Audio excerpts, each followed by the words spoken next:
Back up in the house again, sons of Jacob, with some of that Mai music, some of that Pina Colada South Pacific flow.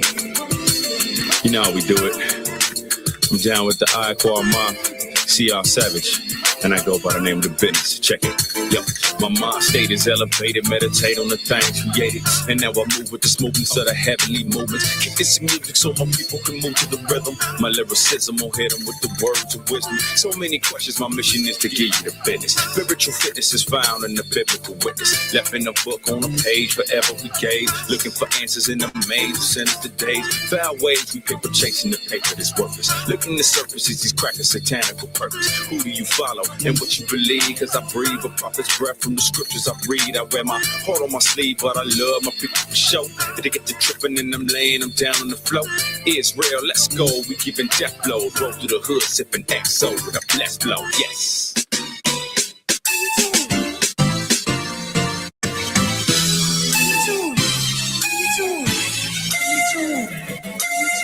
This melody struck my mind. In the wind, the flows of goodbye. Oh, I feel lost in the air.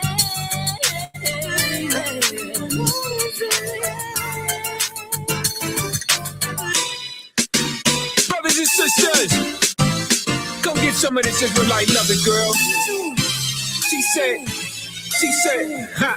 She said I be super cynicism, it's not their innocence, but my intentions be moving with 3 senses. Just to hear, to smell it, to leave. Pay attention, never to touch, to feel it, to breathe. Words of nutrition, the fact remains. The odds are tame to keep sane, to beat rain, to be ready for action when my dogs change. I love you, so I'm very pain. Ain't no crime in me observing the beauty in the stars and the trees. So tell me the disease I carry for bird watching your degrees. 36, 24, 36, man, please. My situation be unique. I got a balance being a feather to you and in the stone of these streets. Many out there want me to play the role of cold cheese, so I lay calm like a low breeze. Big cold words they cause they heart to freeze, putting their mind at ease from any type of deceit. Yeah.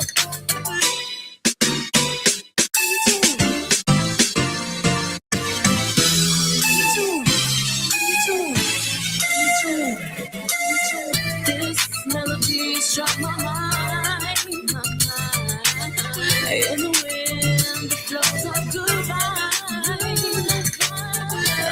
Oh, I feel lost in the air.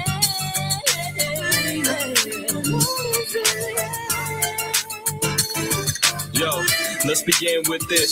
Relentless attacks on those that stay repentless. It's the kid in the business, out to keep Satan winless. I paid my dues and finished my sentence. So what's with all the resentment? Your whole sense of reality's bent. In 10 years of the time I spent getting right and changing lives and praising the Most High and strive to resurrect the lost tribe. Now stand at ease cause I'm hard to please. Brothers exhale the breeze out there catching Z's, but they're like a parasitic demon that sucks. I flatten you out like a tummy tuck. Like Amalek and such, you wanna be my clone.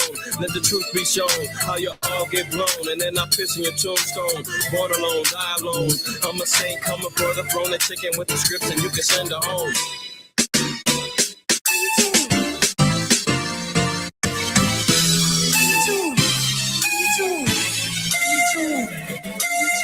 This melody struck my mind.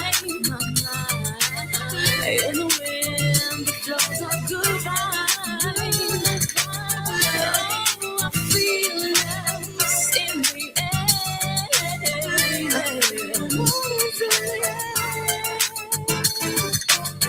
Riding with me, riding with me.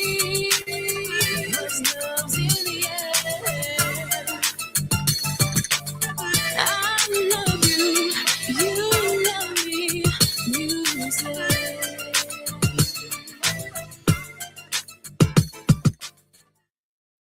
Back again, all praise, honor, and glory to the Most High. Why your help shot? It's your brother Ahmath. I acquire first name IQ. It's all the same. You reach another episode, DSTM. Don't shoot the messenger. If you've been around, you've been picking up what I've been putting down. But if you have not, don't get too close because you might get shot. Prayerfully, everybody's doing well, man. Shabbat shalom, shalom, shalom, peace, welcome, good afternoon, good evening, all that good stuff, man. Receive it how you will.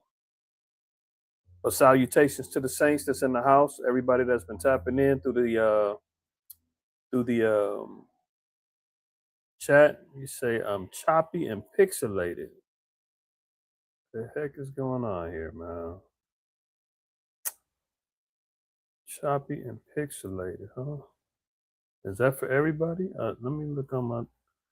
Let me see. It does look a little distorted.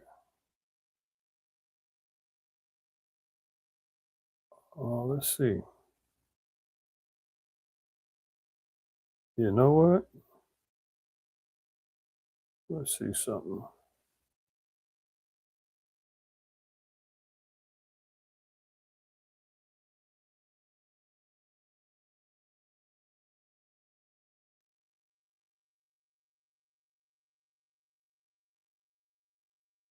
Now it's showing up froze up, huh?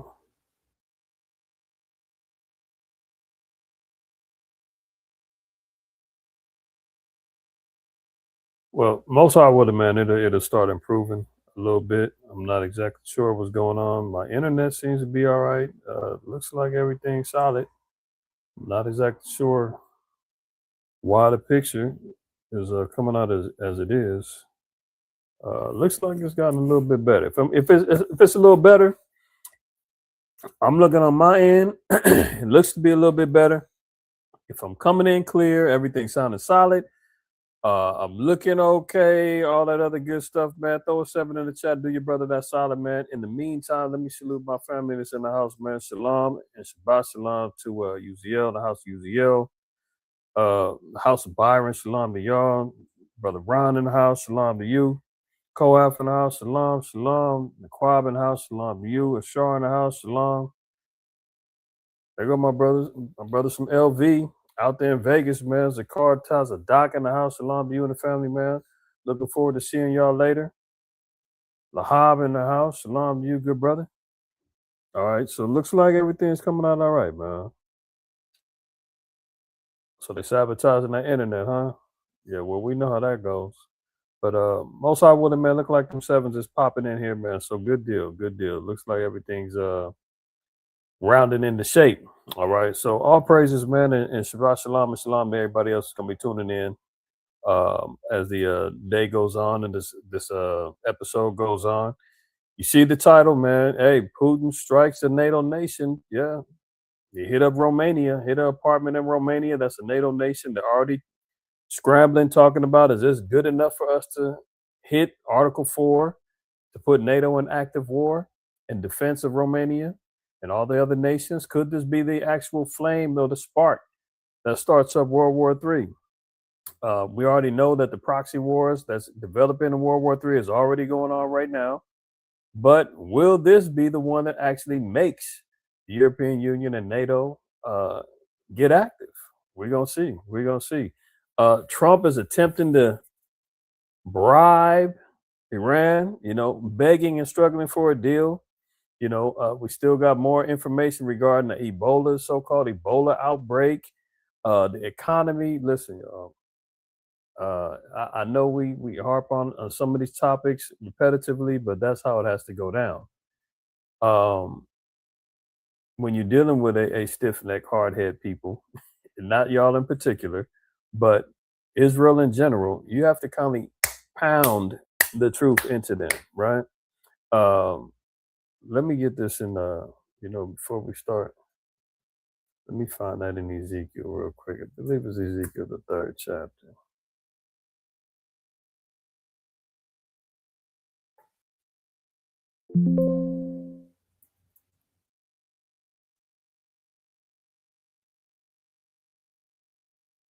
It'd be nice if I was sharing, huh? Make sure my screen correctly. Let's Ezekiel 3, we'll read verse 5, we'll read down. It says, "For thou art not sent to a people of a strange speech and of a hard language, but to the house of Israel. Not too many people of a strange speech and of a hard language, whose words thou canst not understand." So the Most High sent the prophets to a people who will be familiarized with our language, with our speech, with our ebonics, with our way of life, the things that we can connect with. You damn sure ain't gonna connect with them small hat GMO mutants over there. There's nothing in common that we have with them. That strange speech that they're gonna have, there's nothing that they can connect with us when it comes down to the prophecies, the understanding of this word. That's our job. It's because our book, it's our people, right? The Lord said, you're not gonna send, I'm not sending you nobody you can't relate to, right? Surely, had I sent thee to them, they would have hearkened unto thee.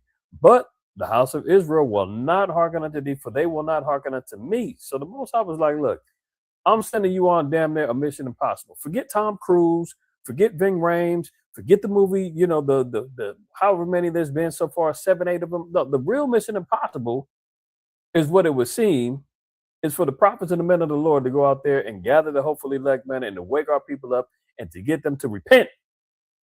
The Most High said, listen, this house of Israel is a piece of work.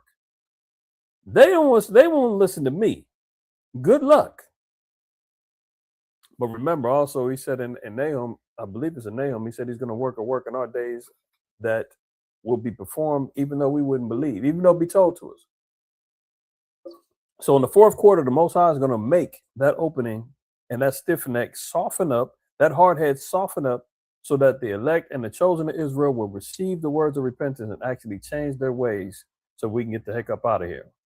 Continuing on, it says, for all the house of Israel are impudent and hard-hearted. Behold, I have made thy face strong against their faces, and thy forehead strong against their foreheads. As an adamant harder than flint have I made thy forehead. Fear them not, neither be dismayed at their looks, though they be a rebellious house. You know, some of the things that we cover and talk about on DSTM is updates, is things that we got to continually going on. One of the things we're going to make sure that we get a better and a closer grasp of understanding is this economy and the way this America is going, this direction that it's going is destined for doom and failure, man. I cannot stress it enough to brothers and sisters to prepare your household spiritually first. Hello? Spiritually first, mentally, physically, all of those things in order need to be done, because the way this thing is going, for all intents and purposes, from research, study, prophecy, listening to various sources of economists and war strategists and all that, there's not going to be no light at the end of the tunnel, as we all should know, right? But in particular, we're in the time now where, you know, you're seeing the writing on the wall with these various wars and rumors of wars. We just think about destruction and death and mayhem, but we don't think about how these things impact, you know, stress levels, mental health, economic strains on brothers and sisters. You know, these are all things that was prophesied. 2 Ezra 16, Matthew 24, all of these things tell us, you know, Isaiah 30 with Jacob's trouble. Jeremiah 30, I should say. Jacob's trouble, so forth and so on, right? These are the things that we're into. I was taking, you know, getting my steps in, getting some cardio in yesterday, and I ran into a brother in the parking lot of this strip mall, and the brother just kept staring at me, and I stared back at him, and you know, immediately I'm at verse 8. You understand what I'm saying? I'm at verse 8 with the brother, and I'm trying not to like resort back into IQ of the world and thinking like, what's up with this dude? Like, is this a confrontation? What's the problem? So I say to the brother, I say, hey, what's going on, bro? You all right? He like, hey, what's up? And I'm leaving it at that, and he still keeps staring at me. So I stare back at him again. Like, okay, now something's going on. And I'm like, you good, bro? Like, what's up with you? And he's like, yeah, you an Israelite? And I'm like, yeah. So he says, oh, okay. I said, all right. I said, well, you familiar? He said, yeah, I know all about that. You know, I've been studying all that. I know all of that. I said, oh, okay. I said, oh, okay, cool. He said, yeah, I study everything, but I'm not an Israelite though. I said, okay, well, why are you not an Israelite? Like, what are you talking about? So he says, yeah, I'm familiar with all of that, but I'm not. I said, well, he said, I'm not with all of the different understandings and all the other stuff. He said, I see all them the camps, all the stuff online, I said, well, what's that got to do with your ethnicity and your nationality? We're talking about Israelites. We're not talking about breakdowns. We're not talking about differences in understanding. One thing that you can say is all of us agree we're Israelites. Why would you say you're not? So he said, well, no, not like that. So long story short, we was going back and forth about conversations and understandings and all that. So he had made mention that uh he said, yeah, some of y'all got the Sabbath wrong and all that. I said, what do you keep the lunar Sabbath? What do you? He said, no, Friday, Saturday, sundown. Friday sundown to Saturday sundown. I said, okay, I'll do the same. So what's your problem? He said, no, some of y'all be keeping Sunday. I said, hold on, what are you talking about, y'all? And who is this keeping? What Israelite do you know that's keeping Sunday as a Sabbath? So he like, well, yeah, I know a few people, man, doing that. I said, well, they definitely ain't in the truth. That ain't right. I said, they're off. So I don't agree with that neither. So he said, yeah, okay, yeah, but I'm just saying. I said, who's teaching Sabbath on Sunday? He said, well, there's people all over, man. People are talking about all kind of stuff. And I said, I agree. There's differences of understanding. The scriptures tell us that that's going to happen. I said, but how's that stopping you from, abiding by what the word say? So he was like, nah, I keep the word, blah, blah, blah, blah, blah. He said, well, what Bible do you read from? I said, KJV primarily. Oh, see, that's why I can't do it. He started trying to get in the car. I'm like, hold on. What's the problem with the KJV? See, they don't keep the name. They be talking that God and JC stuff and da. So I'm like, okay. I said, here we go. So, we got to talking about the translations and all that. Long story short, the brother he reads from the Sefer Bible. Then the Sefer Bible is off, but I said, well, look, the King James was translated from the Greek Septuagint. You got the Masoretic text, the Texas Receptus, so forth and so on. I said, so, the translate. He said, yeah, see, all that ain't us. We're Hebrew. We're supposed to be in here. I said, well, if you read in the Word, you read in King James, you do the translations and the transliteration, you'll still find a name there. You just got to do the studying on it, man. I said, you read the Sefer Bible. I said, that Bible is bogus too. Because they got the pseudepigrapha books in it and all kind of other folly going on. But nonetheless, he said, well, I'm not going to say it's all of y'all. He said, yeah, I can see you. You got the fringes on, you doing your thing. People at my job. I said, where you work at? He said, I'm working at the airport.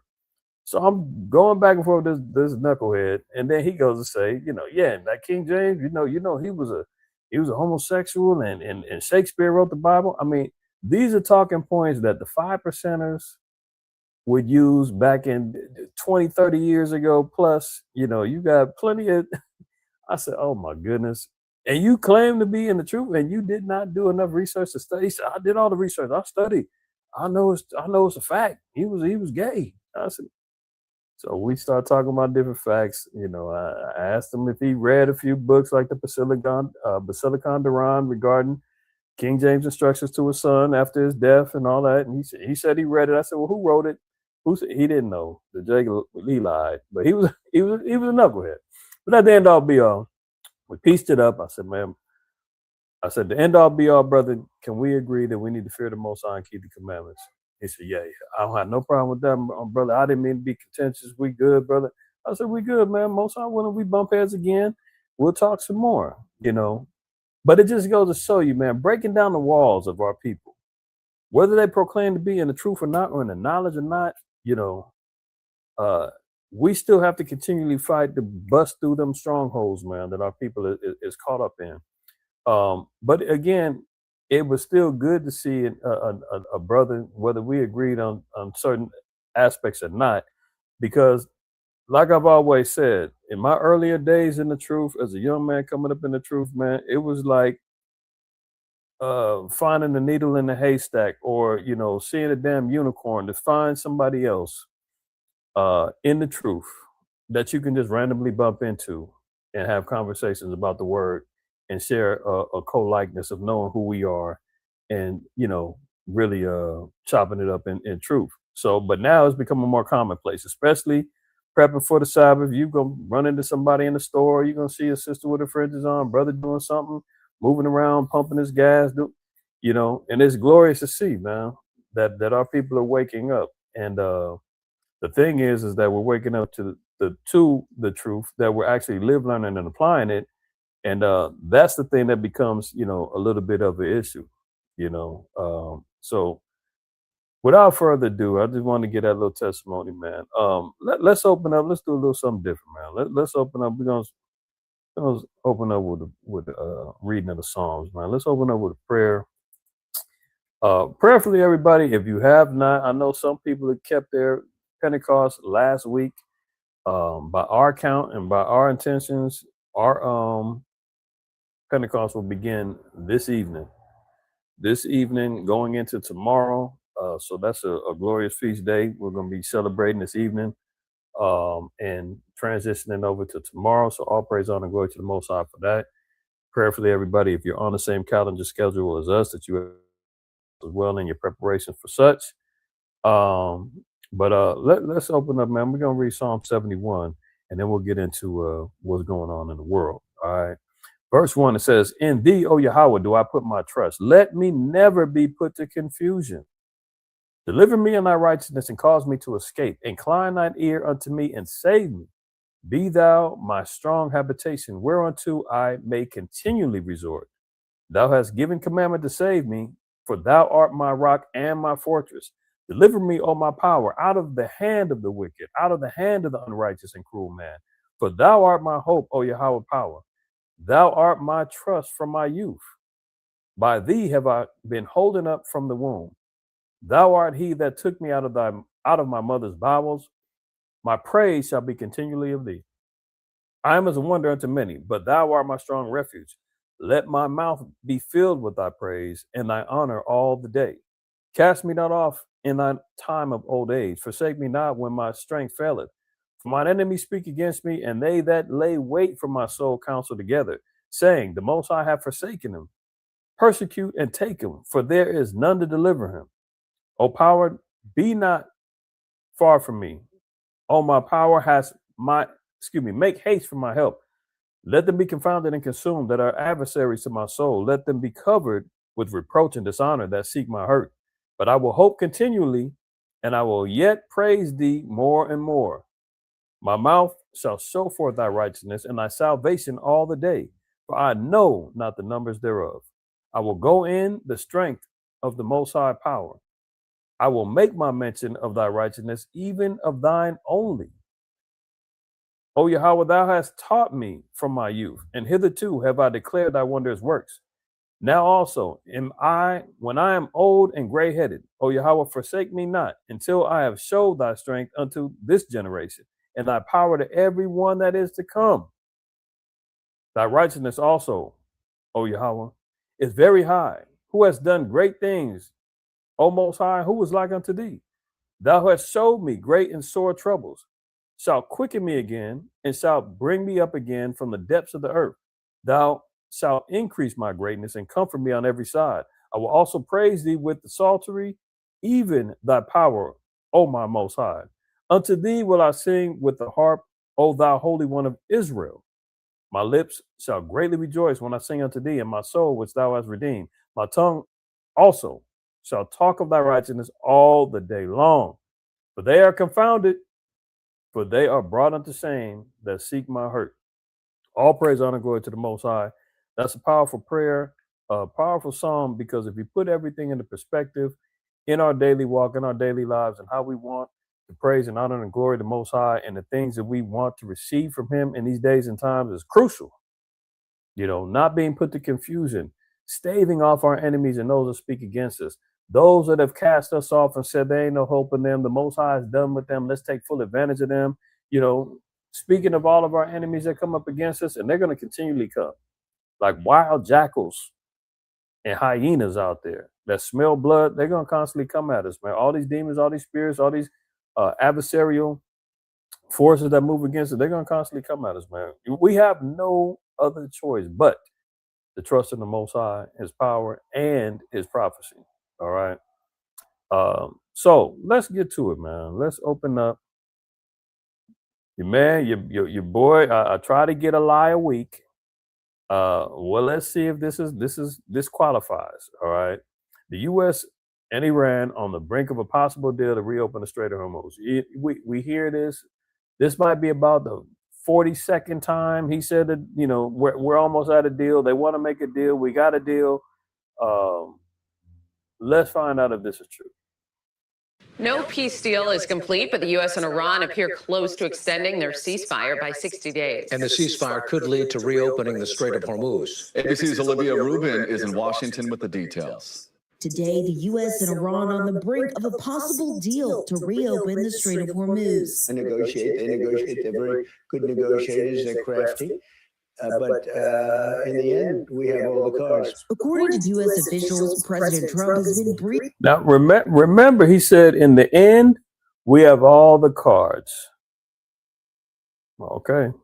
On a draft agreement, which would extend the ceasefire and have Iran gradually reopen the Strait of Hormuz over 60 days. In exchange, the U.S. would slowly pull back its naval blockade of Iranian ports, giving the sides more time to negotiate. But neither President Trump nor Iran's supreme leader have given their final approval here. I think it's hard to say exactly when or if the president's going to sign the MOU. Wait a minute. His own right-hand man, J.D. Vance, he just came out and spoke the truth out loud. He said, I don't know when or even if he's going to sign the deal. Now, he just got to bumping his gums talking about how there's a deal in place. They're crafty negotiators, this, that, and the third. They want to make a deal, blah, blah, blah, right? Now, J.D. Vance come out and said, I don't know if he is even going to sign a deal. Why are they pumping this up, acting as if there's something in place? Oh, the 60 days extension of the ceasefire. Well, let's find out if that's true. Still missing from the potential deal, a solution to Iran's nuclear program. The reason Trump says he started the war in the first place. Oh, there's another truth. The reason he started the war in the first place. Remember, he's talking about, it's because Iran can't have a nuclear weapon. They were making threats.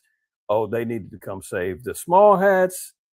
No, this is all the works of America. We all know this. But now the news is finally starting to say some truth a little bit. God forbid they tell the truth. We're in a position where we could substantially set back their nuclear program. We're going to keep on working at it. Sources also say the U.S. has committed to discussing sanctions relief for Iran during the negotiation period, something the president had said was not up for discussion. But pressed by ABC's Mary Bruce, Treasury Secretary Scott Bessent not ruling it out. Just to be clear, is sanctions relief for Iran on the table? It is a multifaceted agreement, and nothing is going to be on the table until we see the Strait of Hormuz open and the Iranians agree that they have to turn over the highly restrained. I mean, this guy is struggling with the lies. He could not even tell the damn truth. He didn't answer the question, did he? She asked if sanctions were if relieving sanctions was going to be part of this peace deal. Did he answer that at all? Did he say the word sanction? Let's see. Maybe I'm tripping. Did he say sanction at least? He did not answer the question as he's mumbling and fumbling and looking down at the damn teleprompter and not addressing her with eye contact. This is how you know these damn devils be lying. But let it go. On the table. It is a multifaceted agreement, and nothing is going to be on the table until we see the Strait of Hormuz open and the Iranians agree that they have to turn over the high-end uranium and that they can't have a nuclear program. Now, reopening the strait could bring some critical economic relief, though Trump says that's not his main concern when negotiating here. Rather, he says his priority is preventing Iran from having a nuclear weapon. Olivia Rubin, ABC News, Washington. So he didn't mention sanctions. He didn't say any of the above, right? No. Well, while that's going on, as they're talking about, they're near a deal, right? Iran war live updates, U.S. and Iran trade strikes further threatening the negotiations.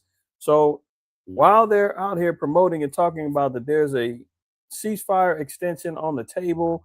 Deals and negotiations is happening, and they're scrambling in the war rooms, and they're over there meeting with Iran on the down low. And meanwhile, they're still striking. Bombs are still flying, drones are still striking. How are you negotiating a ceasefire while you're firing? Hello? Can somebody make that make sense? The U.S. military said Iran had launched a ballistic missile toward Kuwait. Iran's Revolutionary Guard said it had targeted unspecified U.S. base in retaliation for earlier strikes. Retaliation. This is not something that they started. The U.S. started the strikes. Right after they said we're in the midst of negotiating a deal, they started lighting up Iran again. See, this is why you can't listen to these people, man. And you can't trust. Iran now is on the page of the scriptures now where they're saying we can't trust them. We can't come to a deal. We can't trust what they're saying. Now they're at the point now where they're actually acknowledging it. Before we go there, let me play a couple more. Let me let this ride a couple things. Look, it says Iran fired a ballistic missile toward Kuwait early on Thursday. The U.S. military said as an overnight exchange of attacks dimmed hopes that an agreement to reopen the Strait of Hormuz and end the war would be signed soon. Now, with this strike, man, they just recently said, I think they said that there were 5 people injured or 5 people died from this. Let me see if I can find that real quick.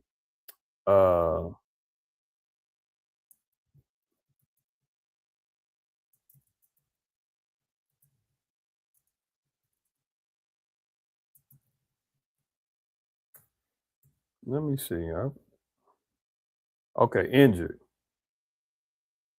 So 5 Americans get injured, right? In this recent drone attack. Do you think that America is going to come back to the table and say, okay, hey, no harm, no foul. Let's get back to negotiating. So what? We had a couple of people hurt after you just bombed us. So what? We bombed you after we told you we were going to talk about negotiating a ceasefire deal extension. This is all foolishness. Complete madness. Iran's Islamic Revolutionary Guard Corps said it had targeted a U.S. base in retaliation for American strikes on southern Iran, the second round of attacks this week. According to the U.S. Central Command, Kuwait forces intercepted the Iranian missile. The United States has 5 military bases in Kuwait, which accused Iran of launching an attack. See, this is why you can't deal with Esau, man. Look, Psalms 10. Why standest thou far off, O Yahweh? Why hidest thyself in times of trouble? The wicked in his pride doth persecute the poor. Let them be taken in the devices that they imagine. For the wicked boasteth of his heart's desires, and blessed the covetous whom Yahweh abhorreth. So here we are looking at him. This whole war is based on coveting. He's talking about Iran can have a nuclear weapon. Iran is like, you can't have our enriched uranium. You can't have the Strait of Hormuz. You can't seize and take our land and do regime change. You can't keep taking what you want. Same way that the small hats is over there talking about, oh, we need to see 70% of Gaza now. We want everything. We want the Greater Israel Project fulfilled, the Ben Gurion Canal and Project reestablished. This is all about covetous bloodlust that the damn heathen got. Continuing on, the wicked, through the pride of his countenance, will not seek after the Most High. The Most High is not at all in his thoughts. His ways are always grievous. Remember last week when he said, I don't really care about or think about America's finances and the gas prices. This is peanuts. Stop whining. Listen to me. Listen to me. I got everything under control.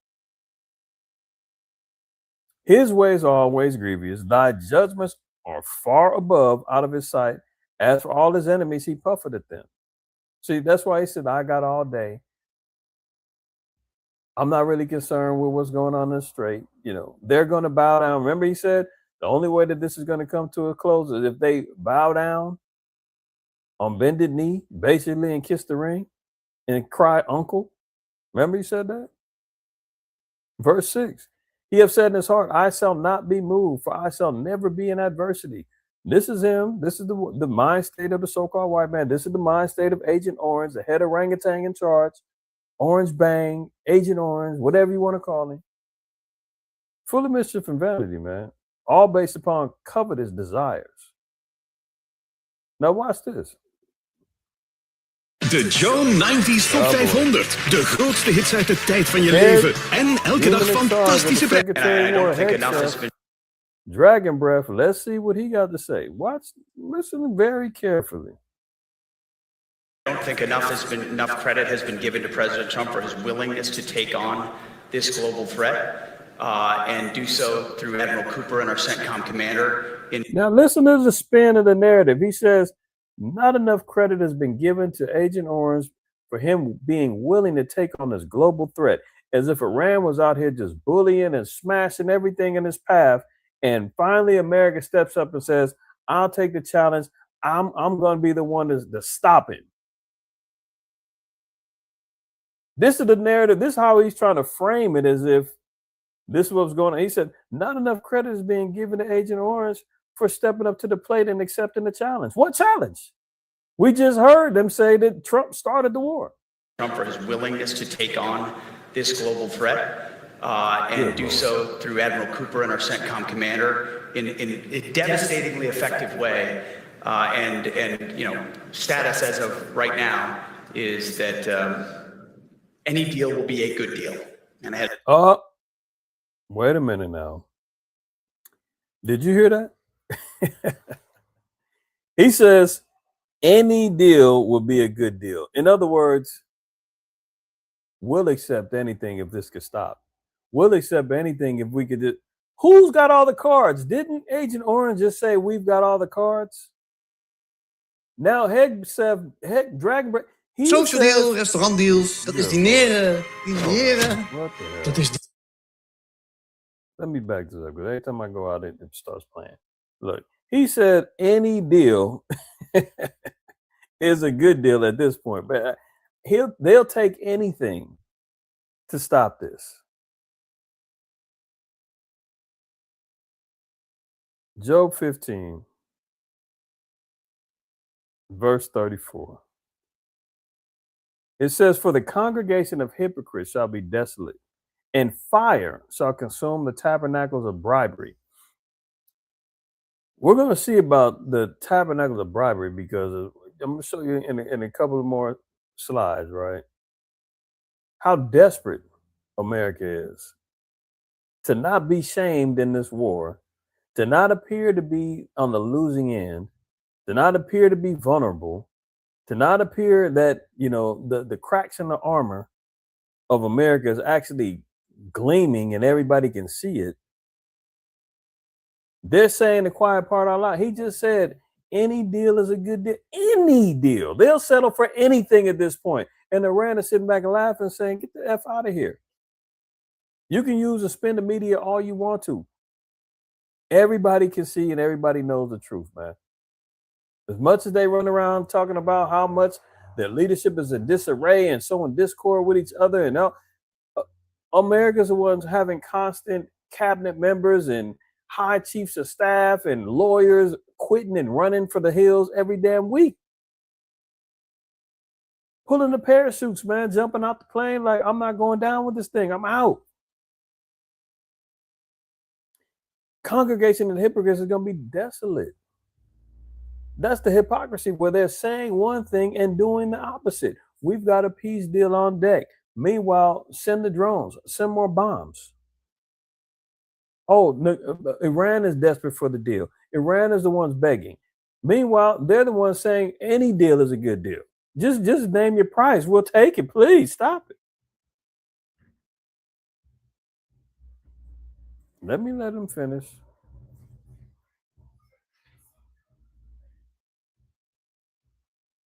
Social deal, restaurantdeals, dat is dineren. Dat is dineren.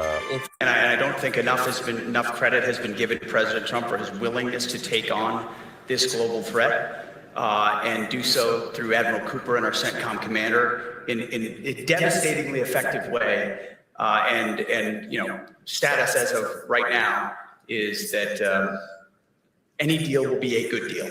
And I had a chance to talk to President Trump this morning. He wanted me to reiterate how patient he is in ensuring that with America undertaking this kind of historic endeavor, any deal will be a good one, a great one. And he's patient in the pursuit of that because of how the implications of how that sorts out. And certainly our department, we were in a cabinet meeting just a couple of days ago, and the president said, hey, it will be a great deal. And if Iran doesn't want to make a great deal that ensures they don't get a nuclear weapon, they can deal with the guy on my left. That was the only time I've ever been accused of being on the left. Get out of here, man. Can you imagine? They sitting back saying any deal is a good deal. What is he being patient for? He's being patient for Iran to say their terms, and he's got to keep sitting back waiting for them to dictate policy regarding these negotiations. That's the patience. And he's ready to accept anything they throw on the table. Look at this. Imagine it. Emerging U.S. and Iran MOU said to reference a possible $300 billion post-war investment fund to aid Iran's reconstruction. He's willing to bribe them and pay them off just to stop this madness. I'll give you $300 billion of an quote investment fund. And all of the commentators and the war hawks are saying this is a $300 billion slush fund to the same country who says is the #1 sponsor of global terror. So you give them, look, slow Biden gave them $6 billion back of their own money. He's talking about giving them $300 billion of an investment to rebuild. This dude's a straight maniac, man. $300 billion to stop it. He said any deal is a good deal. He's telling them, give me I'll give you $300 billion if we can stop. Sirach 40 and verse 12. All bribery and injustice shall be blotted out, but true dealing shall endure forever. See, you cannot get beyond true dealing, meaning lawful dealings according to the biblical standards of moral, civil, dietary, ceremonial laws. Like you can't get around that dealing. That's going to be true forever. Bribery and justice is going to be blotted out. That's why America has to be wiped clean, purged with fire. That's why the scripture said earlier in Job that all bribery is going to be purged. You're going to get burnt, and fire shall consume the tabernacles of bribery. Well, what is America's ultimate destruction going to be based upon? What? Fire, right? Revelation 18 speaks on that. 16 speaks on that. Jeremiah 50 and 51 speak on that. Isaiah 13 says it. Flames, fire, and destruction, fervent heat is coming to this place, thinking that money's going to save them. Remember, even in Ezekiel, the 7th chapter, it says that their silver and their gold is going to be tossed in the streets. Isaiah 13 says they're not going to, you can't bribe them out. Speaking about Iran.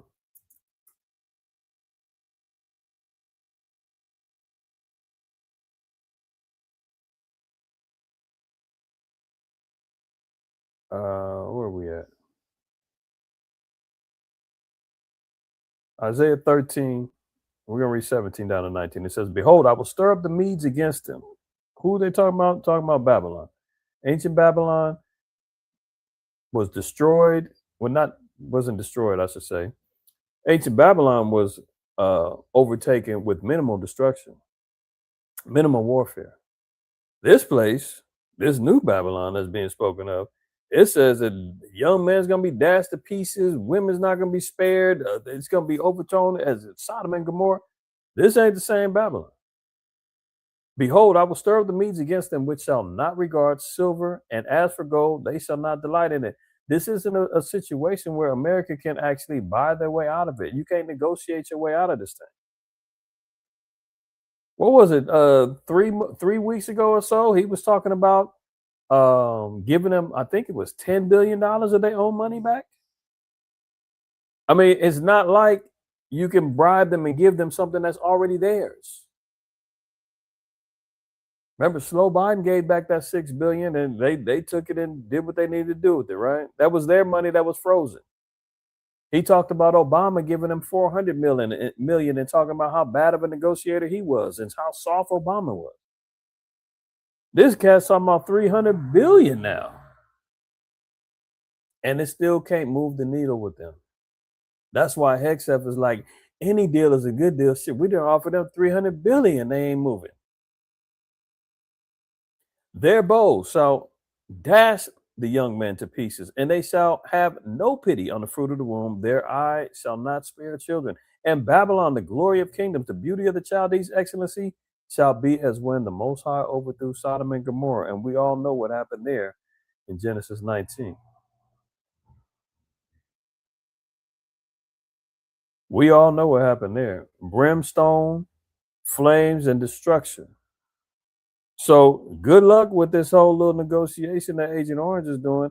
And I'm gonna let some of these Edomites tell them too that he's looking weak and got no chance with this. Look, the draft memorandum of understanding being discussed by Iran and the U.S. references a post-war investment. So when it's all said and done, they said, well, look, we're going to give you $300 billion to invest back in the reconstruction of Tehran. And, hopefully you'll let us slide a couple of McDonald's in there and, KFC and let us get a little bit of real estate development projects going on over there, if that's all right with you. That's how they're negotiating. Towards reconstruction and economic growth, if the final deal is reached. The New York Times reports, citing an Iranian official and a diplomat involving in the talks, the two sources put the fund at $300 billion, though other officials involved in mediation would not confirm the amount, according to the report. Two diplomats briefed on the latest draft called it, quote, an international, quote, investment fund, which the United States would help facilitate in the event of a final deal. So you're getting ready to give what you deemed as the number one sponsor of terror $300 billion, and you think everything's going to be solid, huh? But has America ever financed terrorism before? Have they ever financed coups? Have they ever financed mayhem, destruction, and regime change? That's how they operate, man. That's how they operate. So here, if this ever goes through, which I doubt it, but if they pay him off and then all hell breaks loose with terrorist cells all over the place, and then America's got to double back and be like, hey, now we really got to play hero. Look what these guys did. You gave them the damn money. What's the scripture say? Nobody pities a snake charmer when he gets bit, man. So anyway, so here they go. They're discussing a 60-day negotiation. And this 60-day ain't nothing but a little cool-off period for America to try to regroup, get their armaments back up, buy them a little bit of time. Hopefully the straits open up so the stock markets can get back cracking again. I mean, they already still kind of ignoring what he's saying and just moving on because they already are like, come on, please. You say this every week. Matter of fact, at the close of they just said, what was it, Thursday or Friday? They put out a whole nother thing. We're very close, so that the markets can, reconfigure and get their money up. All these little billionaire buddies can get their money. Same old thing. Watch this. You give them an inch, they'll take a mile, and they won't give up their nuclear weapons. Why would they here? Yeah, this agreement is so weak. The fact that the president is even considering it. Oh, did you hear that? Look, MS Now is out there calling him weak. Much as he used to talk about, Sleepy Joe's weak. I'd knock him out in a boxing match. Oh, Obama was weak. He ain't no different. He's looking weaker than him. That's what's so crazy. Let me back this up real quick. Now, notice it says U.S. and Iran reach a tentative deal. Need Trump to sign off. They released this yesterday, right?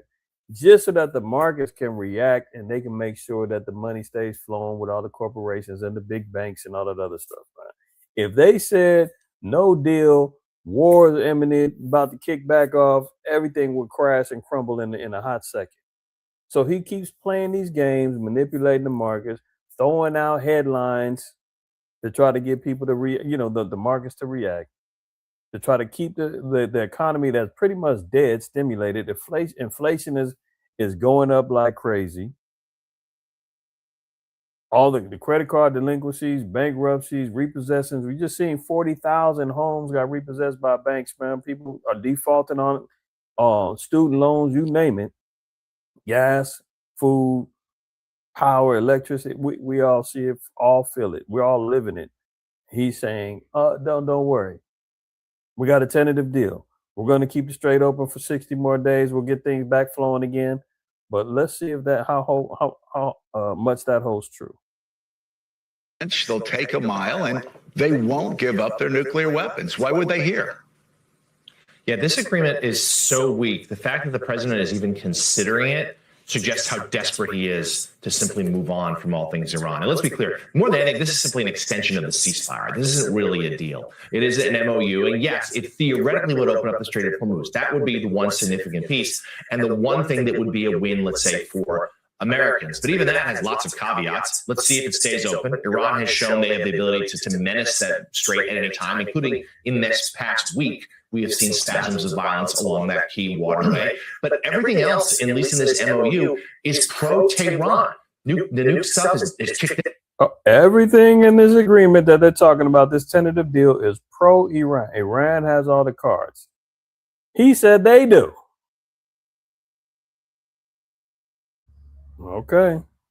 Down the road, as Richard said, there's nothing about the proxies. Certainly there hasn't been any sort of regime change. In fact, the hardliners are more emboldened now. And I'm told within the White House that President Trump does have some misgivings. He's not committed just yet to fully signing this. He did hear from all those GOP hawks over the last few days, the Ted Cruz, Lindsey Graham, even Roger Wicker and the like, saying, look, you can't take a deal like this. We know, of course, Benjamin Netanyahu doesn't want him to. But Trump is, confident, I'm told, in his ability to sell any sort of deal as a win. And Mika, we know that he's very good. It's a superpower of President Trump to sort of assert his own reality, to convince his supporters, don't believe your eyes, believe what I'm telling you. But it's going to be tested anew here because this is so far from what he pledged would happen at the beginning of the war. And the U.S. and this president would look remarkably weak in the Middle East and around the world. And am I right? We haven't heard from Iran on exactly where they stand on this. That's correct. Some reporting they're considering it too, but we don't. They ain't even hear from her. Iran is ignoring all of this foolishness, man. They like, we ain't even heard from them. This is all complete madness, man. Let's move on.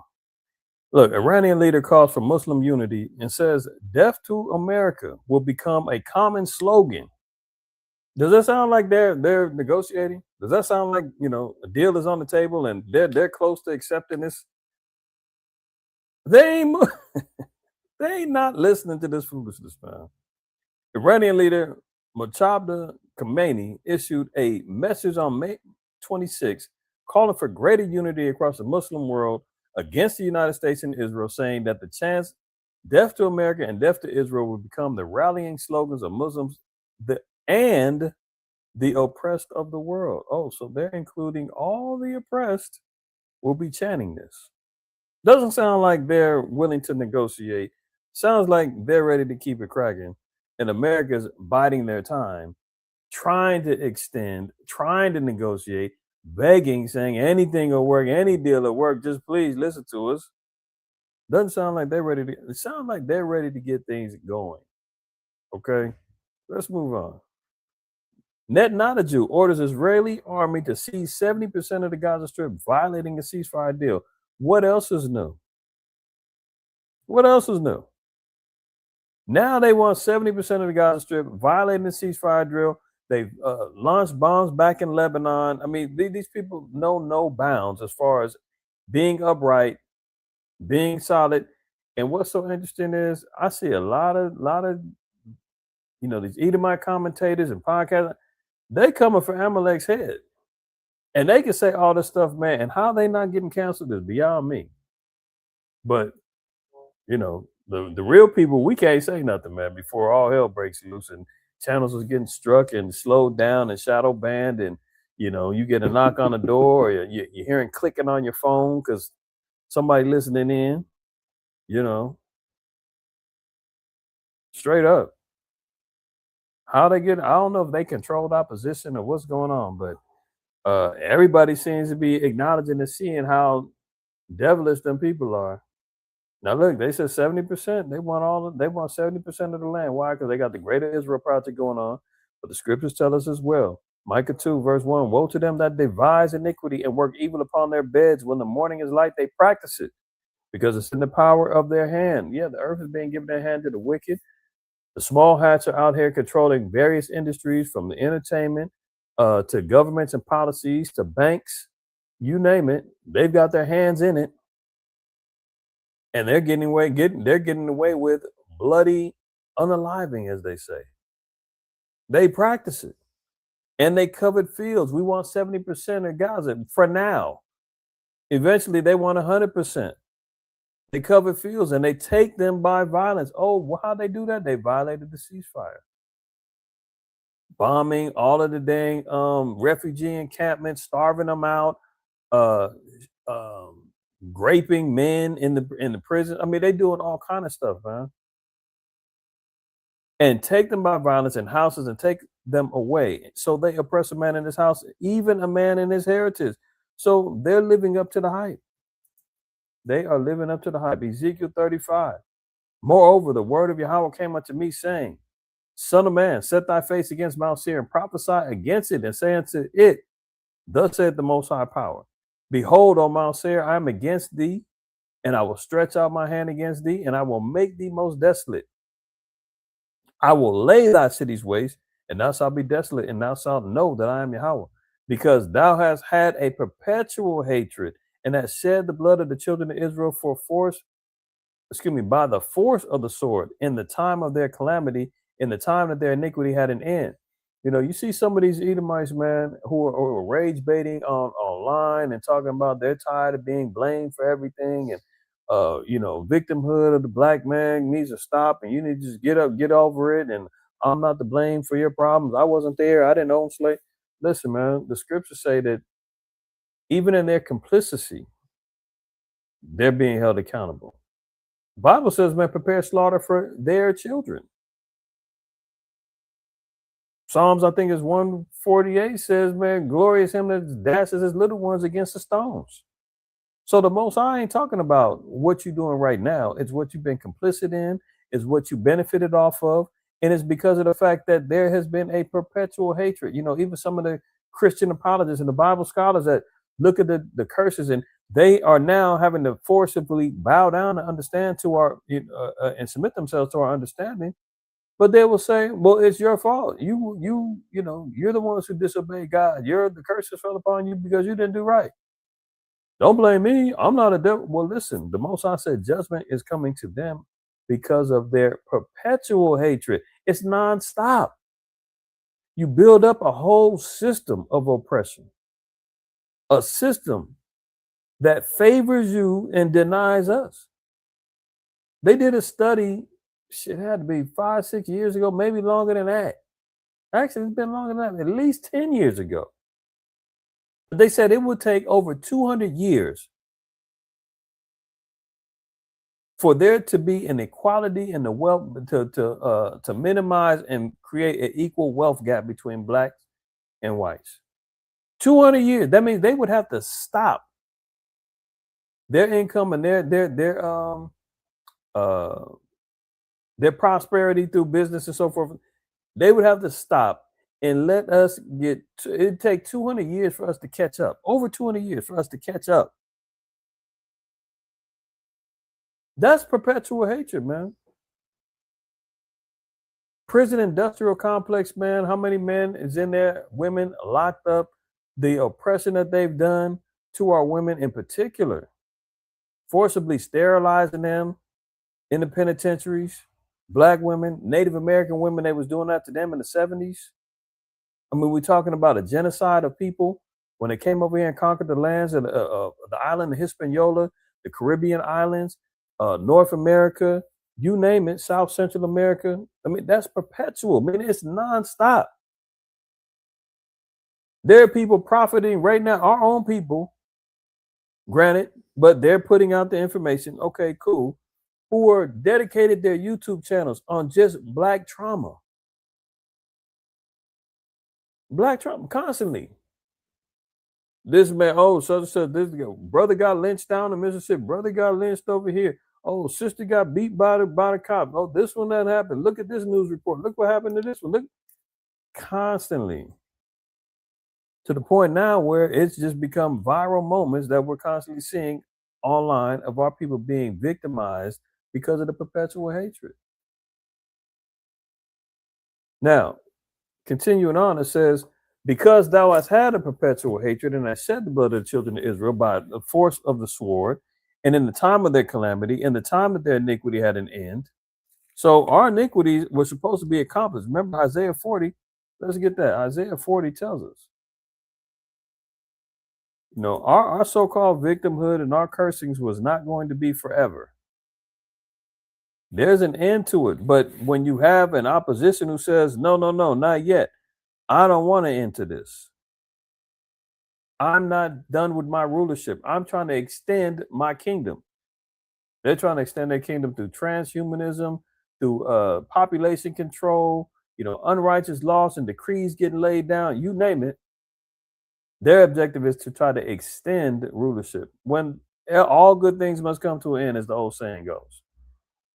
Even our affliction and our oppression, our judgment of the Most High. The Most High said, now is the time of grace. Now is the time for our people to repent. Now is the time that the Lord's doors are open for him to allow us to come back. And the seal of the Most High can be placed upon us to be protected in the last days of destruction. Isaiah 40:1, comfort ye, my people, saith the Most High. Speak ye comfortably to who? Jerusalem, not to the world and anybody who's willing to receive and understand, and the Gentiles grafted into the light. No.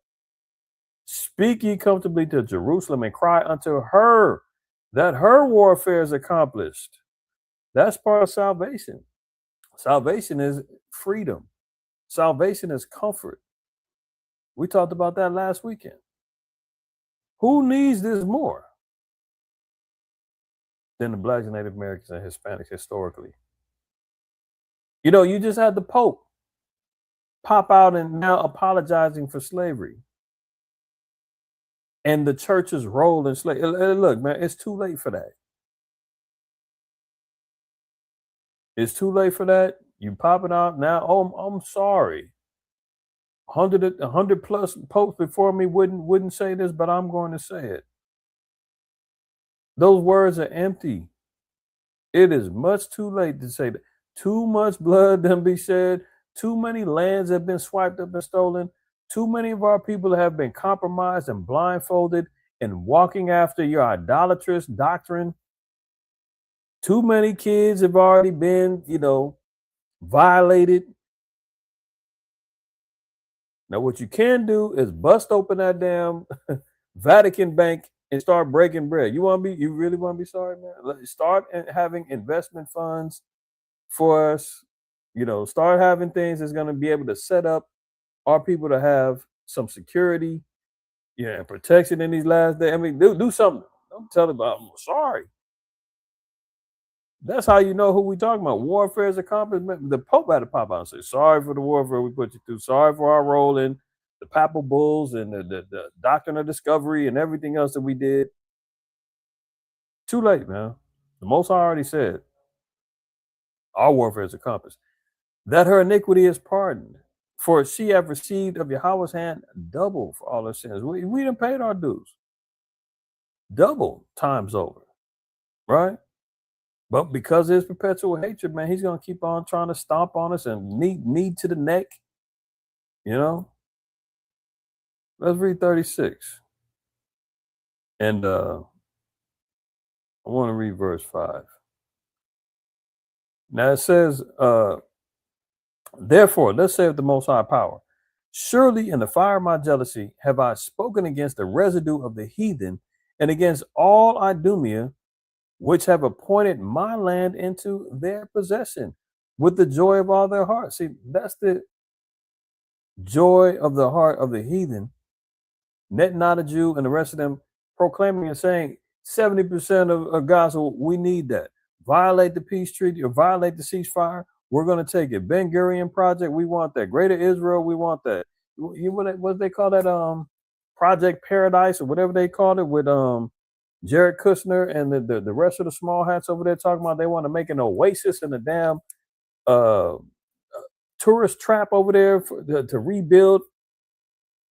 This is all in the joy of their heart. Well, we're going to make a killing over here. The real estate is booming over here. We're going to set up all this fake Valhalla, heaven on earth over in the land. No. This is why the Most High said, man, they got to go. They got to go. Look, verse 4 it says, therefore, ye mountains of Israel, hear the word of the Most High power. Thus said the Most High power to the mountains and to the hills, to the rivers and to the valleys, to the desolate wastes, and to the cities that are forsaken, which became a prey and a derision to the residue of the heathen that are round about. Yeah, both are heathen over there. The Palestinians and the small hat mutant GMO astroturf people living over there. That's the residue of the heathen. And who else? The Idumeans, meaning who? Amalek. They're taking the land in their possession, saying it's theirs now. We want it all. And they're violating ceasefires to do it. Hey, I thought damn not a Jew was supposed to be on trial for corruption and all the other damn folly that he's doing. What happened to that? He's still out here making orders to seize 70% of land is not theirs, violating ceasefire. Is that not being accounted for in his court case? Or are we just going to sweep that under the rug? Scripture say, man, none calleth for justice. Speaking in the West Bank settlement, Israeli Prime Minister, who is fighting for political survival before election, says, quote, we are squeezing Hamas. Under the U.S. brokered ceasefire in October, the Israeli army withdrew to a demarcation line, which gave Israel direct control of 53% of the occupied territory. Since then, Israeli forces have steadily advanced their positions westward into the Hamas-controlled half of the Strip and declared an ever expanded no man's land west of that, within which they claim the right to decide who can enter and open fire on anyone perceived as a threat. Yeah, they've been on record. I've been hearing they've been shooting women, children, anybody who they say is a threat, anybody that's quote unquote violating these red lines that they put down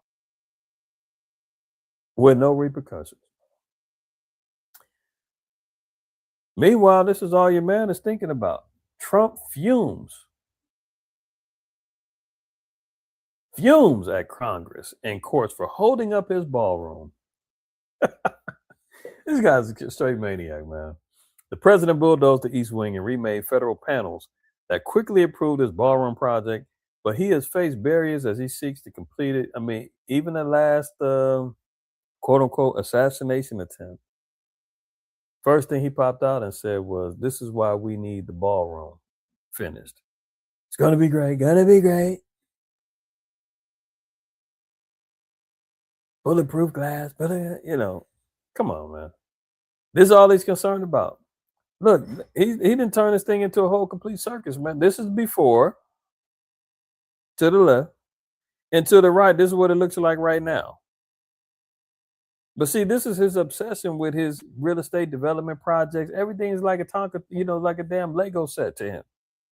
Tear down stuff, rebuild it. The big dome over here, he's going to build up his little Caesar's Palace, his arena for the MMA match on his birthday next month.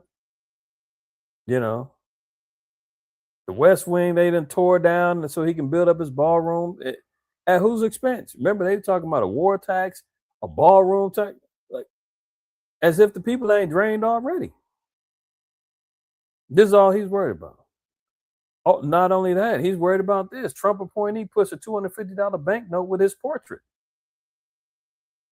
How many more idolizations is he trying to establish for himself? This is modern day Caesar, man.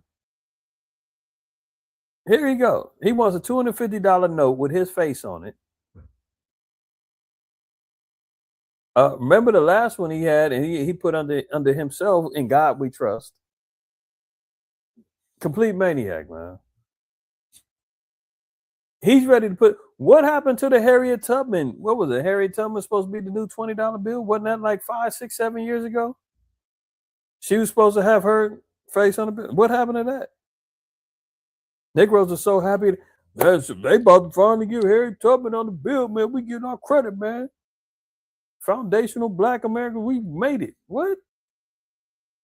That was another damn lie. So now, in honor of America's 250-year quote unquote birthday, he wants to be inaugurated with a new note with his ugly mug on there, man. And we've talked about it before. Historically, in a general sense,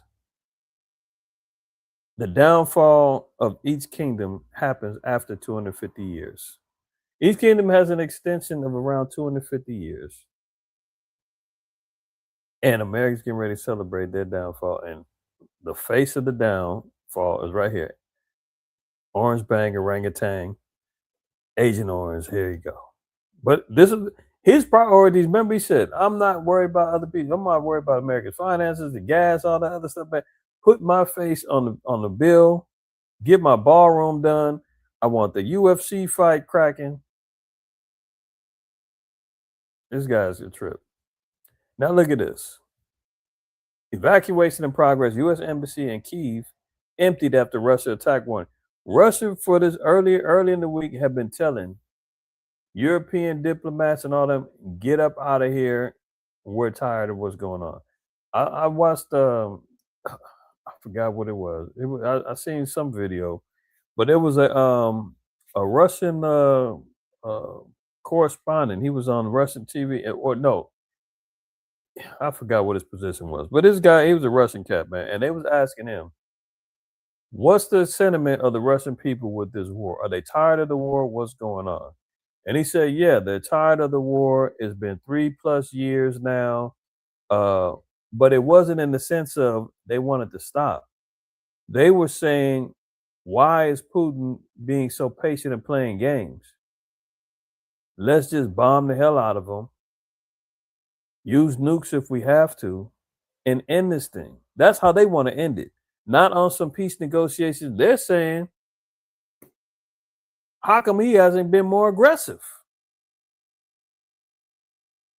We want to end it that way. And now here we are with Russia, and that was maybe about a month or so ago that I seen this interview. And now here we are where Putin says, he's telling everybody, European related and all that. He said, look, y'all better get the heck up out of here. Something's about to go down, right? So this was early in the week, May 26th, right? Now, a day ago, Russia threatens more Kiev strikes and tells foreign nationals to leave. This was it. Russia has threatened to launch a fresh wave of systematic strikes against Kiev days after carrying out one of its largest attacks on the Ukrainian capital since the start of the war. The new strikes will target decision-making centers and command posts alongside drone manufacturing facilities in the city, Russia's foreign ministry said in a statement. So they've been talking about how Ukraine is pretty much drained out, man. They don't have too much left in the fight. So now Russia's going in for the kill, and they're going to stomp them out. But this is in response to probably, the cry of the people, because he started losing the faith of the people. The people was like, man, what the hell's going on? Why are we still in this war? He can end it anytime he wants to. Why does he keep being merciful and stringing this thing along? Now we're seeing them get a lot more aggressive, especially now that America's got their hands tied up over here in the with the U.S. Their missile defense systems and all of their damn munition supplies is low. They know that America ain't prepared to jump in there and can't come to the defense of Ukraine, and they can't give them no more weapons. You just talk about giving $300 billion to Iran. You can't give no more money to Ukraine. Europe now is like, hold on, we got to assemble our own army. Remember that? Germany was talking about they got to get they got conscription going on. They recruiting troops. England had the 10 naval fleets that they're trying to get together with their own armies with 9 other countries. France is gearing up. See, the writing is on the wall. So Russia told them, man, I'm giving y'all fair warning, get up out of there. Then look what happened. Europe is starting to think Putin will expand the war beyond Ukraine. Russia has threatened the Baltics while carrying out massive strikes in Kiev. So now they're worried about the war extending into Europe, which is very interesting because a Russian drone hits a Romanian apartment building, officials say. Now, Romania is part of NATO. So days before, Putin is saying, get out and get out. He's been launching major strikes in Ukraine. Ukraine is reeling. They over here stressing. And ironically, a Russian drone hits an apartment building inside a NATO protected country. Now, we got to think about this too, because early off in the war, I think it was maybe 2 years in, maybe a year or two in. If y'all remember, Poland had some missiles fly and hit them. And they said, oh, it's Russia, Russia. And they ended up doing an investigation. They found out that it came from Ukraine. And Ukraine was like, oops, oh, sorry, we got bad coordinates. But they was trying to get something cracking with NATO. So Ukraine went and launched a little false flag over there and blamed it on Russia. And Russia was like, that ain't us. We didn't do it. Do the ballistic, do the background on it. Find out. Once they did, they was like, oh, this came from Ukraine. What are y'all doing? Oops, sorry. So as of right now, all reports are saying this is from Russia directly. And they said that, oh, it was an accident. Romania is a NATO country and security alliance condemned Russia's recklessness for an episode that sharply escalated tensions with Moscow.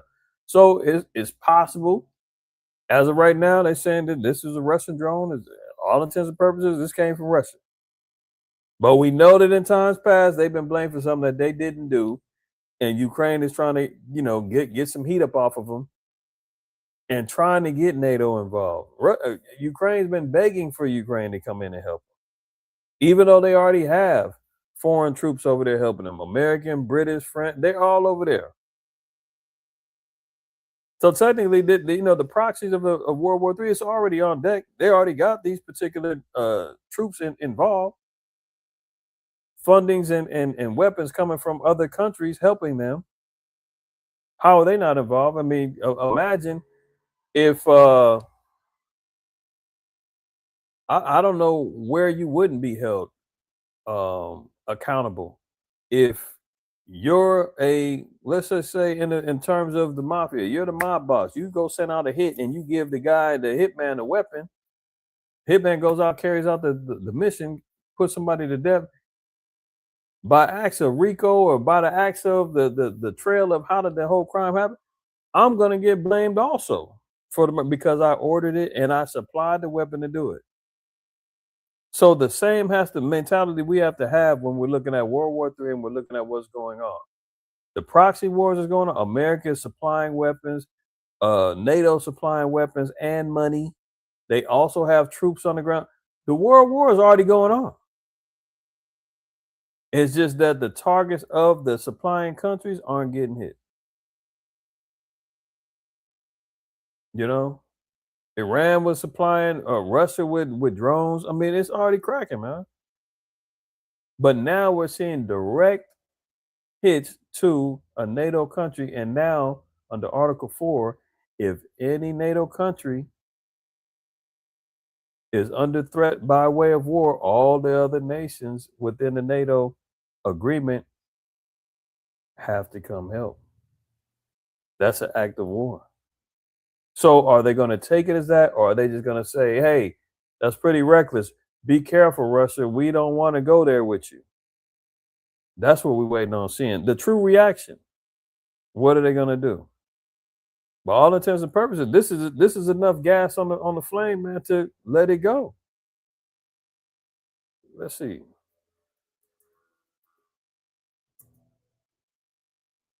Is it Article 5 or Article 4? Yeah, here we go. 5.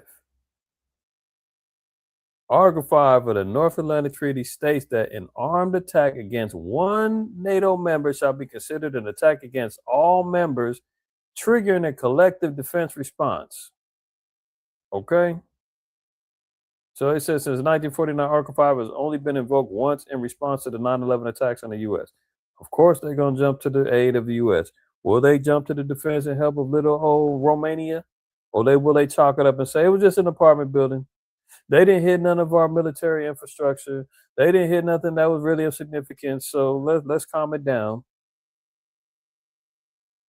We'll see. As of right now, they just saying, hey, that was reckless, man. We condemn those attacks in Russia. Y'all got to be careful. Well, technically, they need to turn it up a little bit. So we're going to see. What's he saying here? And we're following breaking news out of Virginia, where a federal judge has temporarily blocked the Trump administration from making any payouts from a $1.8 billion settlement. Remember that last week? Where he was going to reward the January 6th rioters for all of their good deeds in 2020 to overthrow the White House. The little Edomite woman got smoked and put to death in the White House. You know, they memorialized her as a martyr. He had that $1.8 billion settlement, and the federal judge said, hold on, temporarily is blocked. So, you know, everybody that was rubbing their hands together, all the little MAGA hats saying they was getting ready to get their little windfall of cash so they can go ahead and start preparing for, you know, the next civil war, race war, you know, pay off their legal bills, whatever. They go. Fund. President Trump sued the IRS for $10 billion over the leak of his tax returns during his first administration. Earlier this month, Trump dropped that lawsuit, and he and Acting Attorney General Todd Blanche, his former personal lawyer, announced an out-of-court settlement of nearly $2 billion. The president said he would disburse the money to what he called victims of government weaponization during the Biden administration. Several lawsuits have followed, arguing the settlement is not legally binding since it wasn't approved by a judge, and that the president cannot spend any money not authorized by Congress. Oh, there you go. So, you know, before he tried to get his little slush fund off to his buddies, they stopping him in his tracks. But we'll see how long that lasts, man, because the dude always gets the pressure in and leaning on people to where they end up bowing down and breaking their will. So we'll see if they, you know, get that money up. But, you know, as the scriptures say, man, the love of money is the root of all evil, man. And we're following Oh, red, here they go. They got the suits on and all that. Red alert, health alert after 2 suspected Ebola cases detected in Italy. Now, help remind me, where was the first case of COVID outside of China? I know it was in Europe. Was it Italy as well? Let's find out. It just popped in my mind.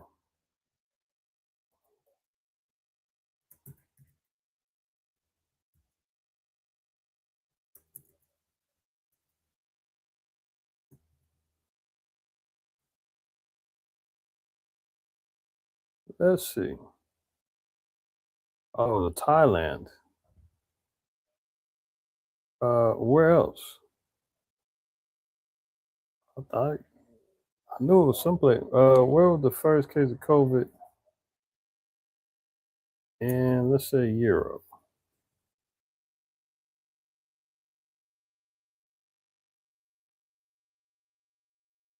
France.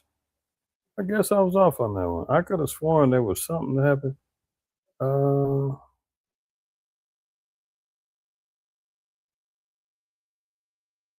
I know they were saying it was early off. Italy, it got hit. Yeah, see that? Italy detected in Rome January 30th, 2020, when 2 Chinese tourists tested positive. I know Italy was early, because remember, it's quote-unquote COVID-19.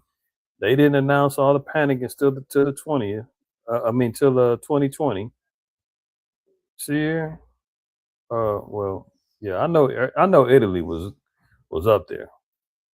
Case in point, it's just ironic that some of these same countries are being put into the same scenario, right? So, case is detected in Italy. WHO warns an epidemic in District Republic of Congo as extremely serious. As we would assume that they would start pushing this out there, right? So now that it starts spreading into Esau territory, of course they're going to really blow this thing up. So you got Northern Italy, 24 hours triggering a health alert. A man and a woman, 31 and 32, developed a high fever, nausea, vomiting, and intestinal problems, symptoms of the deadly virus after returning from Uganda. So there you have it. They're going to get, start promoting this and pushing this even more stronger. This is part of the plan. They need a pandemic. They need an economic collapse. They need warfare. They need it all so that they can get this whole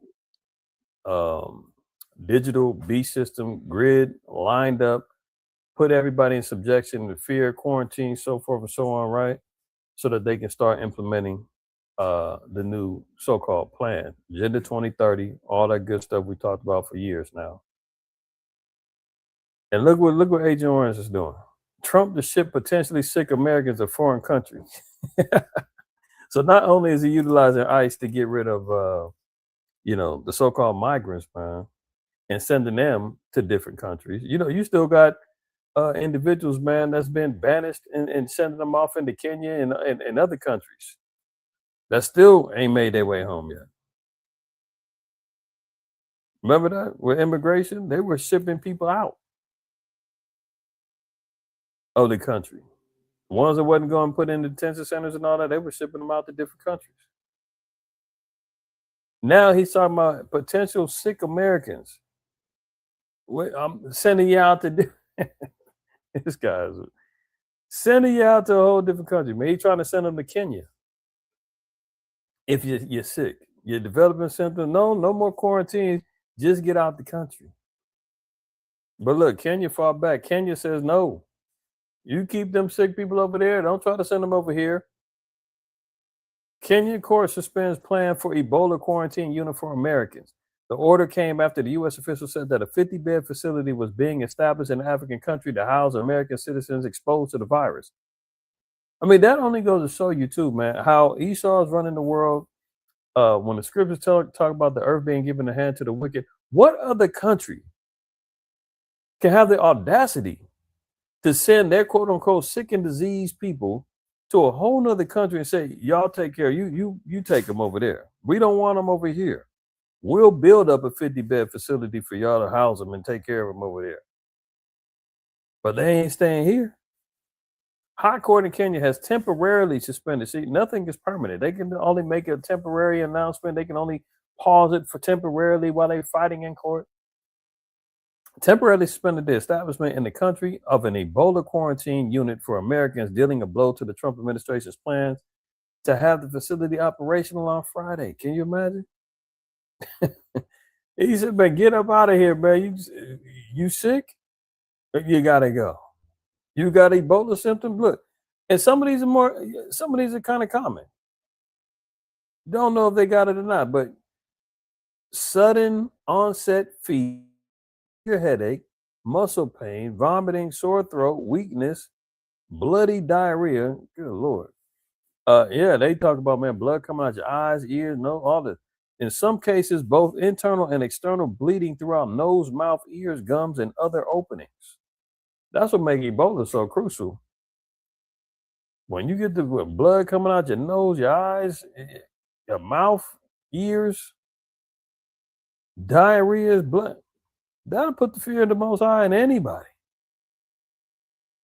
Now imagine if the Esau, man, and I ain't giving them no ideas, man, but if he had an airborne Ebola, like if he decided to go on some biological warfare, I mean, you see what he's doing with the chemtrails and everything else. Imagine if he decided to spray down airborne Ebola into a particular country or city. and start an outbreak like that, man. This guy is villainous like that. And now he's saying, oh, you got these symptoms, you're sick, we're trying to ship you up out the country. And of course, going to send it to, poor little Africans over there, the little Hamites. There is some Israelites over there in Kenya. I'm not saying all the Israel, all the Kenyans have. There are some Israelites over there. I've known some. But nonetheless, it's put it over there with little stinking Africans, man. Give them the problem. Kenya's like, hell no. We ain't having that. But that's the audacity, man, of Esau, man. Look at this. U.S. law enforcement warns of anti-tech extremism as AI hatred grows. This is the next war. This is the next verbal and internet digital warfare, is that people now are already becoming, quote unquote, woke to the AI tech revolution, turnover rate. People is like, heck no, we see what's going on, the data centers. We see what's going on with the jobs. We see what's going on with, the information war that's going on, the deception that comes with AI. We don't like it. And now the new thing is anti-tech extremism. It's not enough for NSPM 7 to be out there to say that you're an extremist because you hold views against America, Christianity, race, or no, what is it? If you've got extremism on race, let me get that back, because NSPM 7 is so crucial. That's what's going to be used as a real tool to regulate speech, to be utilized as a tool. Look, NSPM 7 is already considered domestic terrorism, and this is all just based upon what you say and how your quote unquote views in life. Let's see, where do they have the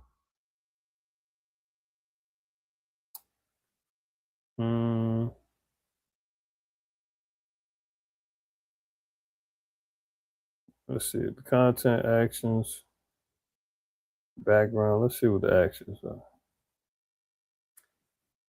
Well, if anybody, if y'all remember and want to look it up about the NSPM 7 and all of the things that are contingent upon this particular law, look at this. A new law enforcement strategy that investigates all participants in these criminal and terroristic conspiracies, including organized structures, networks, entities, organizations, funding sources, and predicate actions behind them, is required to investigate to disrupt networks, entities, and organizations. That ain't what I want. Where is it at?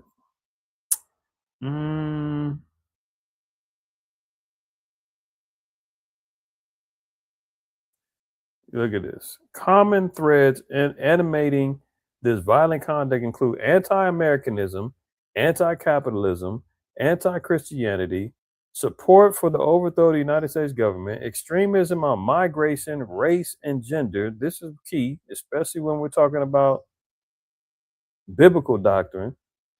Extremism on migration, race, and gender. Look, anti-Christianity. Who goes harder on the Christians than Israel?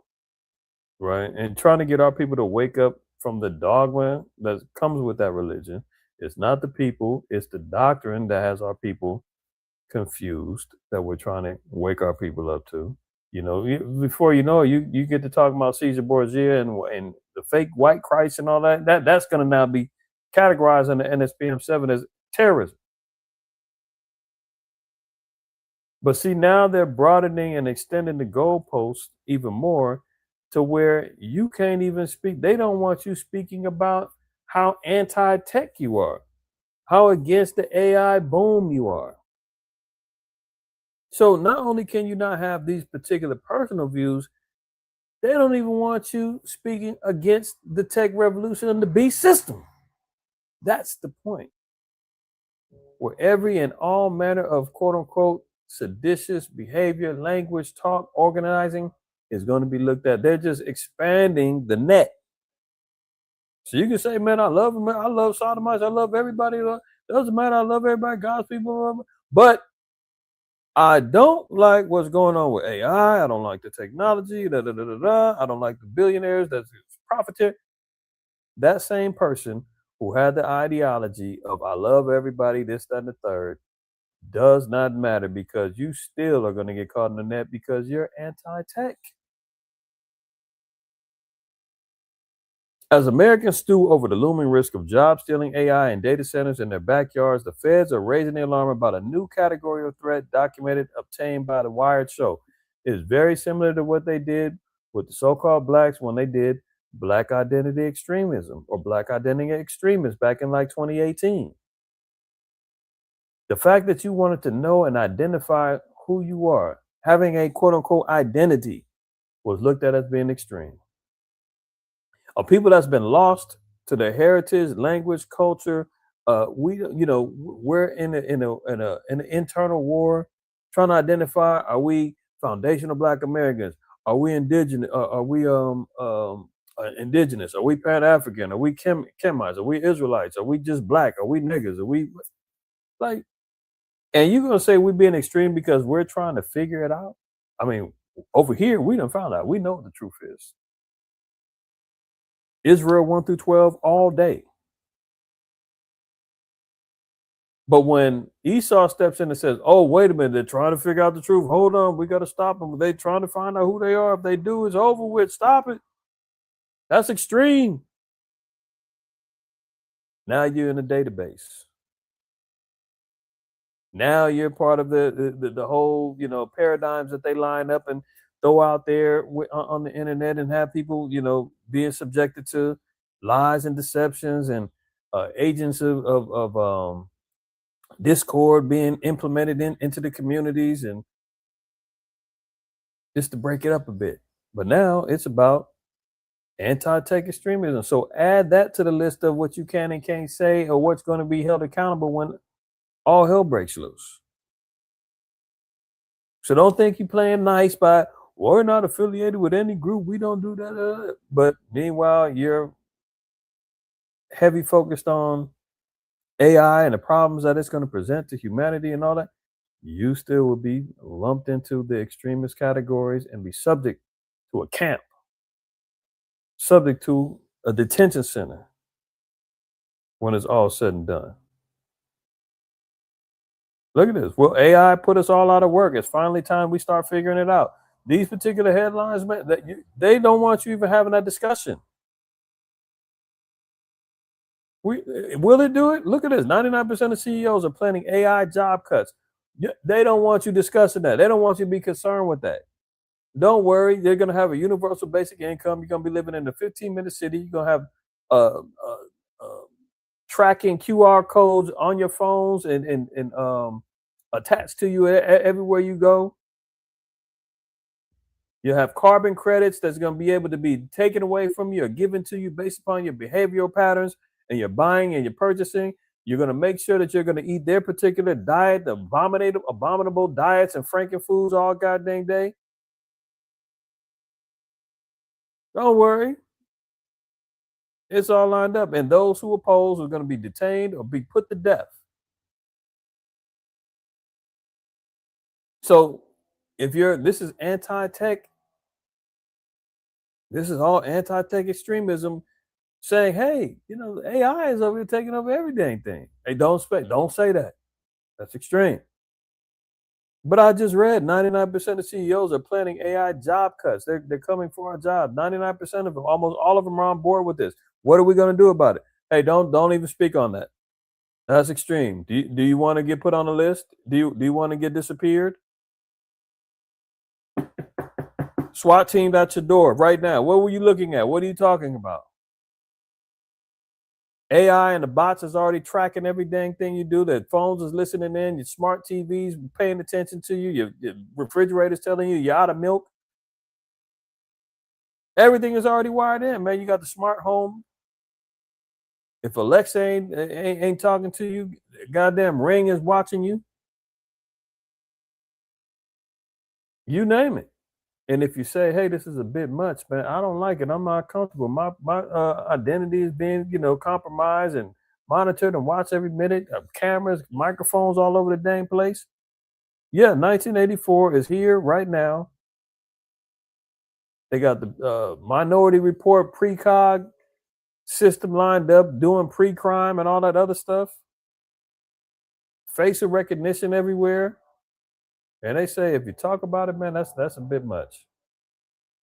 Nothing wrong with what's going on. What, you're against technology? You're against a billionaire class ruling over everybody at the touch of a button and transhumanism and merging man with machine and thinking that that's eternal life? What's wrong with that? All right. Our economy is being transformed at a faster pace than we have ever experienced before. Thanks to giant leaps in the field of artificial intelligence, human labor is not as valuable as it once was. All over the world, millions of human workers are being replaced, and that trend is only going to accelerate. For those that have already retired or are at the verge of retirement, this isn't that big of a deal. But for younger workers, this is absolutely terrifying. There is no loyalty in corporate America today. The moment that AI can do your job more efficiently than you can and you could be out the door. This is already happening at some of the biggest companies in the entire world. Good paying jobs are evaporating all around us. And as a result, the gap between the wealthy and the rest of us is absolutely exploding. Yeah, AI is tapping into the medical field, tapping into lawyers. I mean, the legal system. They're already in the dang construction and warehouses. They're in the service industry, online. I mean, the data programmers. The Frankenstein, is already in control. I mean, it's already moving. And all this is doing is getting more information, more data collection. The more we keep feeding it with our information and our exploits and everything we talk about, all the information we put, they just absorbs it all in and says, okay, there won't be a need for any of this any longer. Get rid of them. Look at this. Now this is extreme. If you say, what the hell? You can't make this up, y'all. Look at this. AI startup says it will pay people $2,000 a month to pleasure themselves. I don't know if that word is safe, YouTube safe or whatever. To pleasure themselves. Yes, really. Joy AI is hiring 10 master, consultants at $2,000 a month to test an AI guided math. I'm just going there. Forget it. Kids, close your ears. Parents, whatever. Pay attention. But fair warning. To test an AI guided masturbation feature and document its effects on stress, sleep, mood, and confidence. This reminds me. I don't know if y'all are fans of Black Mirror, but Black Mirror had a episode early off, and the brother from Get Out was in it, and it was about this particular people. There was like a talent competition, and people were waiting to get chosen. But in the meantime, all they was doing was riding these dang bikes and looking at a digital screen where they was playing like a game, riding bikes all day, and they'll eat the little vending machine food and all of that. And when they go back to their rooms, in particular the men, first thing they constantly flooding them with porn and all that other stuff. So this is the whole dang thing. Work, eat these defiled foods, go and get your dopamine fix and get back and do it again. And here they are doing the same thing right now.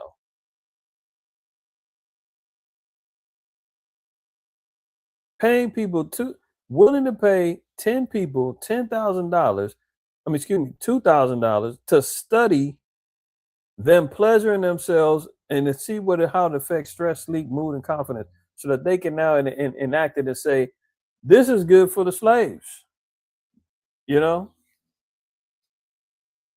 have less stress, better sleep, and your mood and confidence could be affected if we keep flooding you with more dopamine and more damn pleasure sensors to your brain.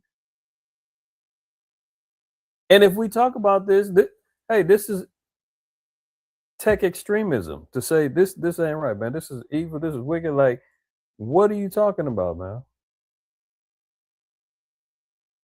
The feature uses mood-matched AI voice sessions, and consultants would submit written feedback and questionnaires directly to the company.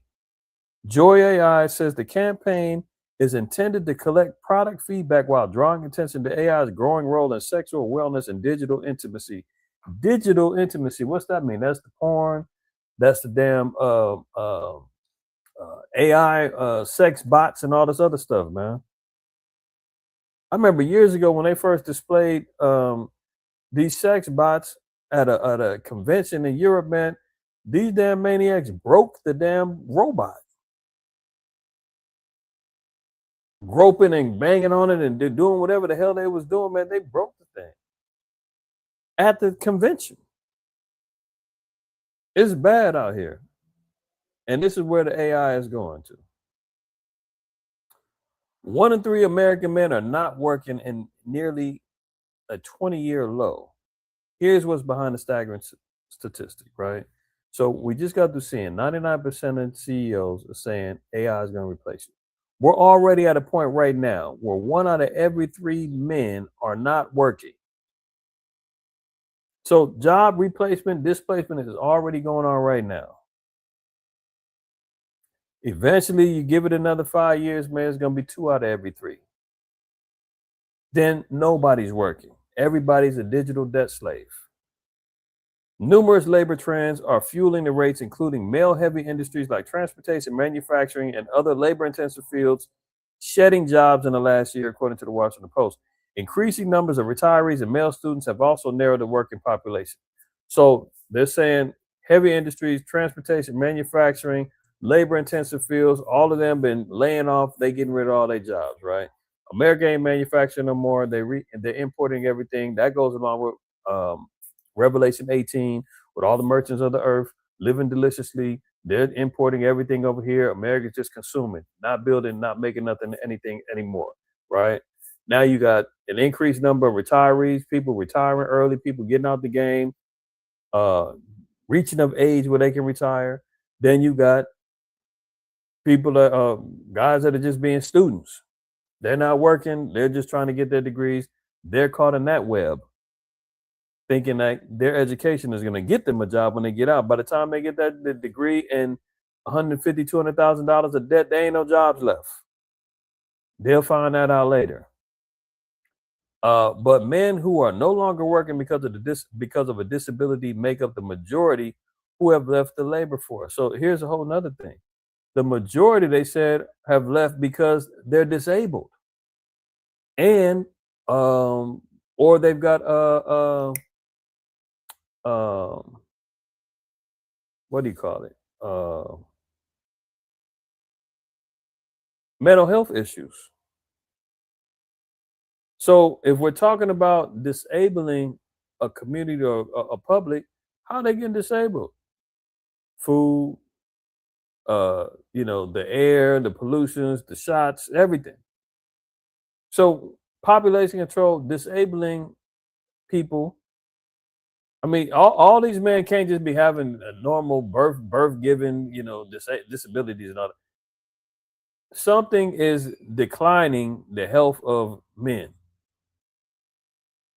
You think about it, we'll think about it. We should already come to a number of different conclusions at the same point. The food quality, the Medicare, the medical industry, or what's being given to us, the air, all this other stuff we're being exposed to, the radiation, the Wi-Fi, the cancer rate, all this stuff. Now look at it. If me and my mom weren't living together, I would have a really hard time living a life, said 51-year-old Andy Breedlove, who had to quit work as a gas station manager in 2018 because a bone condition kept him from staying on his feet for long periods of time. The West Virginian now stays at home to care for his aging mother and lives off $1,000 a month from government assistance. That's what they want. See, he said, I'd rather be working. They want a universal basic income, stay at home, drone out on video games and streaming and everything else, and let us do everything else. I'd rather be working, he told the Washington Post. I'd make a lot more money, I'm so sure. But now he's got to try to budget out $1,000 a month, and that $1,000 with inflation is probably more like $800 because of the cost of what? Gas, food, everything else. Please. Nigga, Americans are about to pay even more at the grocery store. So if you're thinking it's bad now, this is why I said earlier, economists and everybody else are saying, no, it's going to get a lot worse. Watch this. I got one video. Where is it at? Let me see. That's not it. Did I have it already? Slacky. Darn it, I think I let me see.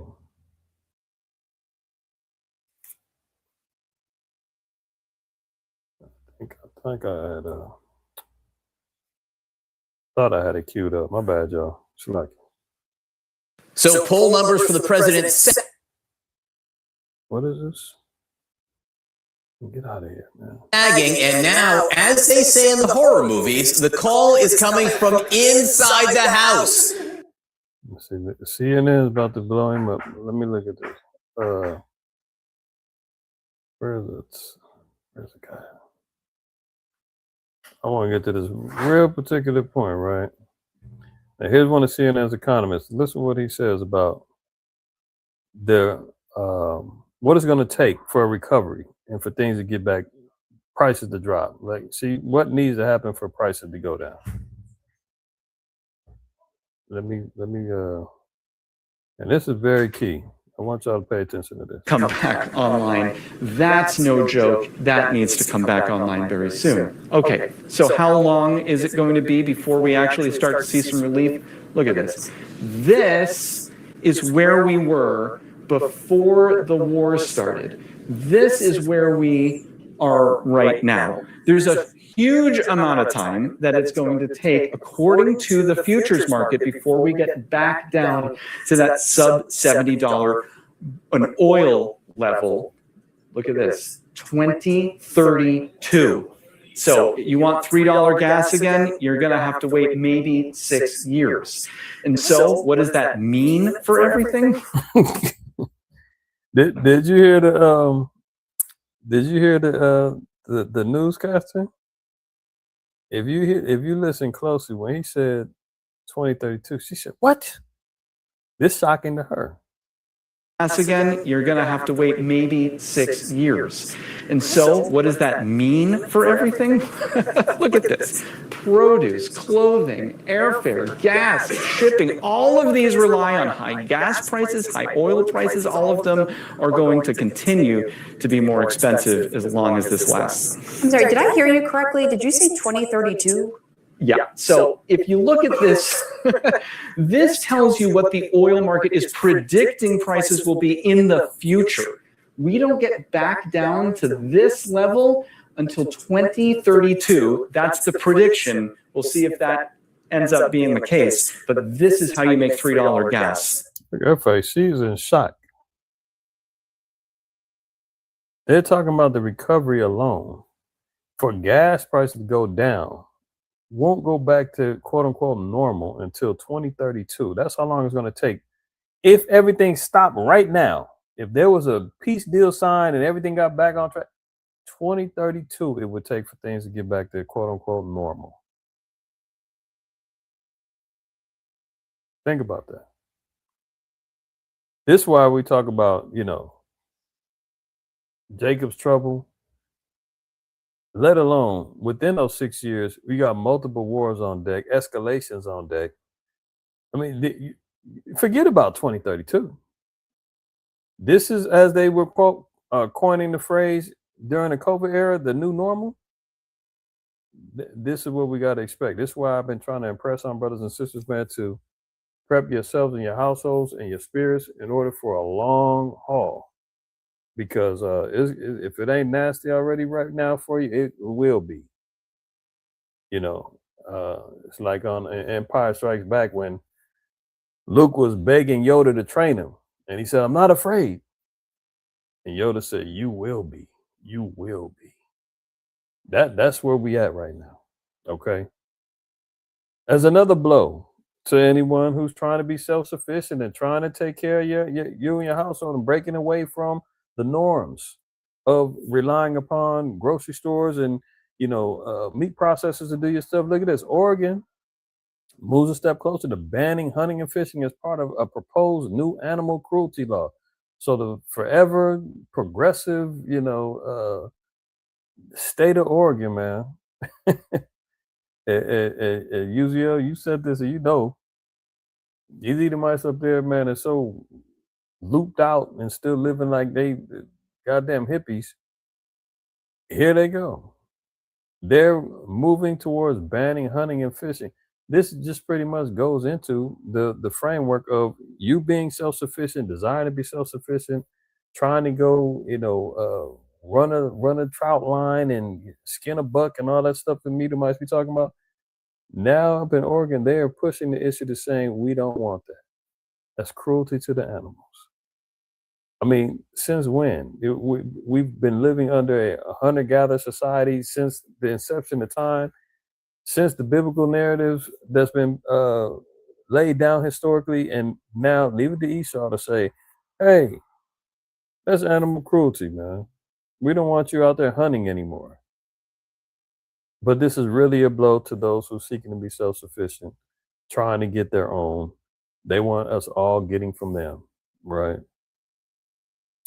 Well, we see what's going on with him. His own people's turning on him. Look, Satan casting out Satan. Trump's approval plunges among his white working class base. Now, white folks can turn their back on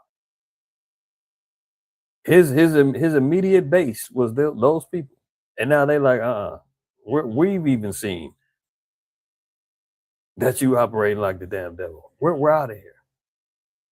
In a striking shift, white voters without college degrees who voted to re-elect Trump by a huge margin are now net negative on his job approval without college degrees. In other words, this is the white trash. This is the ones who sitting back saying, that's right. Red hats on and barbecuing and hanging out in the backwoods of Alabama and Arkansas and West Virginia. They're all like, this is not what we signed up for. We've been duped. We want our money back. So white folks is even turning on Trump. Maryland's Democrat governor just signed a law banning the most popular handgun in the United States. Yes, California was first. No more selling the Glocks. No more selling Glock affiliated accessories, so forth and so on. I believe starting in July. No, you cannot get a Glock no more. None of that is going on in California. I believe that those who have them already is kind of grandfathered in, but no new things is coming in. Now it's extending over to Maryland. Disarming the public is another thing. So they're pushing the narrative. Oh, no hunting, no guns, as we see what's going on here. So, we already see what's happening. Disarm, take away your power and your so-called rights, so that they can come in with a whole new system of control and say, we've got it all under control. Don't worry about it. You don't need it. DC and New Jersey impose curfews on out-of-control teenagers.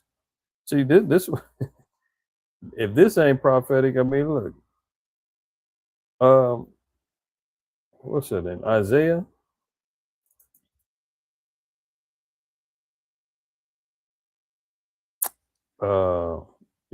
Isaiah 3:12. As for my people, children are their oppressors, and women rule over them. O my people, they which lead thee cause thee to err and destroy the way of thy path. So we've got a problem with leadership within our community, causing our people to err, following after all these religious denominations, following after politics, following after these false historical narratives and false movements and all of that. Then you got women ruling over us. So there's been a feminist push for our people, especially these sisters now. They're going online, they're glamming themselves up. They think just because they got a BBL and some fake boobs now that that they can be bossy and say what they want and prostitute themselves for men to buy them and pay for this and pay for that and ruling over men simping and running out, tricking every last little dollar that they have to try to please these women, man. The women is out here controlling and running things from politics to, courthouses, you name it. But the main thing here, it says children are their oppressors. Now, children now become the terrorists, the YNs, as they call them. The YNs now are becoming the oppressors, the terrorists, the problems in the streets. And now we see here what they're even talking about a curfew now being mandated because of the wild behavior of these teens running around. You know, they get their little social media groups and lay down all these little mob rules, running out in the streets, flooding the streets, vandalizing stuff, breaking into things. You know, they was doing that a lot during COVID, especially out here because the mask mandates was on. Everybody was masked up and wearing their little hoodies and doing smash and grabs and from jewelry stores to 7-Elevens to gas stations, running up in everything. And they back doing it again now. Look, there shall be confusion. Excuse me, this second Ezra 5 and 8. There shall be a confusion also in many places, and the fire shall be off sent out again, and the wild beasts shall change their places, and menstruous women shall bring forth monsters. So when we see things like this, cities across the U.S. are imposing curfews on teenagers who have been gathering in public places and causing disorder. Groups of children in the U.S. have been organizing events on social media, gathering in public spaces, and causing public disorder in what officials are calling, quote, teen takeovers. Gatherings have seen fights break out with reports of damage to property and also gunfire in some cases.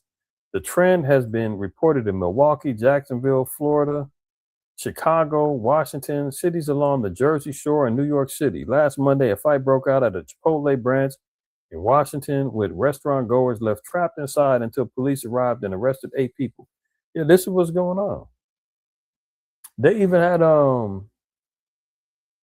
I've been seeing a number of different issues with the with proms. Matter of fact, man, prayers and shout out to Bayan. He just lost a family member at a prom get together. His cousin got put to death. Tensions and father jumping off, somebody gets shot. And there's been a number of them things going on, and in particular, this graduating year, number of different proms and gone left, and it's Jakes fighting at these parties, fighting at these get-togethers, people getting shot and put to death because the dang children are being the oppressors and the menstruous monsters are out here acting the damn fool. To the point now where now Esau's saying they got to lay down curfews on them, which is a whole nother means of, systematic control. They letting the social media trends go on so that they can sit back and say, okay, well, how can we control the riotous behavior of people if they start getting upset? Part of this is a beta test, to see when things get rebellious, things get a little riotous, curfews, lay them down. Well, how can we test it out first? Let's get the teens. Let's let them utilize social media. You don't think they monitor their social media accounts and they know what these kids are doing? They absolutely know what they're doing. And they let them do it. They let them run out there and act the fool so that they can go back and say, well, look, we're justified in implementing this curfew. We got to get things under control. If you can find somebody that's online and makes a threat to the president and FBI Secret Service is knocking at your door within hours, you know that they monitor and they can see these kids on here organizing these meetups, ready to go and raise hell everywhere. Right? So some of this is organized chaos, man. Some of this is organized chaos. They know what they're doing. Right? So with that, man, hopefully everybody got some understanding, some insights, some information they can run with, some things to meditate on. Because that's what it's about over here. Right? I want to give all praise, honor, and glory to the Most High while y'all outside. Get ready to get set for Pentecost this evening. Looking forward to bringing that in through the Spirit of the Most High in Christ. And then celebrating again tomorrow, man, with the fam. So prayerfully, you enjoy yours, because I dang sure going to try to enjoy mine. All right? So with that being said, I'm going to get up out of here, man. All praise, honor, and glory to the Most High. Always remember, fear the Most High, keep the commandments, don't shoot the messenger. Shalom.